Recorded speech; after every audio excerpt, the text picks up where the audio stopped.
ধন্যবাদ। আজকে টেকনা Burmese market ও বড় বাজার হঠাৎ করে আগুন লেগে যায়। কি কারণে আগুনটা লেগেছে এখনো ফাইন্ড আউট করা হয় নাই।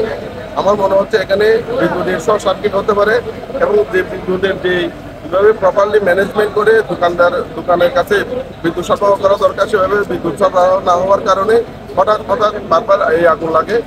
এখানে কেন আগুন লাগতেছে সেটা ফায়ার সার্ভিসের মাধ্যমে একটা সুস্থ তদন্ত সাপেক্ষে তাদেরকে যেন প্রপারলি বিদ্যুৎ সাপ্লাই দেওয়া হয় এবং এই যে দুর্ঘটনা থেকে যেন তারা বাঁচতে পারে। এই বার্মিজ মার্কেটে অনেক ক্ষয়ক্ষতি হয়েছে মনে হচ্ছে। যে ক্ষয়ক্ষতি থেকে বাঁচার জন্য আমাদেরকে সচেতন হতে হবে। জনগণকে আমরা সচেতন হওয়ার জন্য অনুরোধ করতেছি। পাশাপাশি এই যে বর্তমান অবস্থা রাতে এখানে প্রশাসনের একটা তদারকি করার প্রয়োজন মনে করছি, কারণ এখানে অনেক দুর্বৃত্তরা রয়েছে যারা জনগণের এই যে দোকানদারের মালামালের লুটপাট করার জন্য তাদের ইচ্ছা হতে পারে।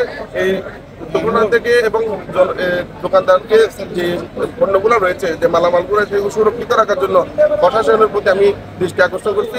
ধন্যবাদ। ফায়ার সার্ভিস, এই দোকানের মালিকেরা, বাজারের অন্যান্য লোকজন সবাই আন্তরিকভাবে এটাকে চেষ্টা করে নিভেই ফেলছি। বড় ধরনের বিপদ থেকে আমরা রক্ষা পাইছি। আল্লাহর কাছে শুকরিয়া, যাতে এই ধরনের আগুন লাগলে বার্মিজ মার্কেটে এবং ব্যবসায়ীরা ক্ষতিগ্রস্ত হতো, এটা থেকে আমরা রক্ষা পেয়েছি। সেজন্য সবার সহযোগিতা কামনা করি। এই ছোট বিপদ দিয়ে বড় বিপদ থেকে আমরা রক্ষা পেয়েছি।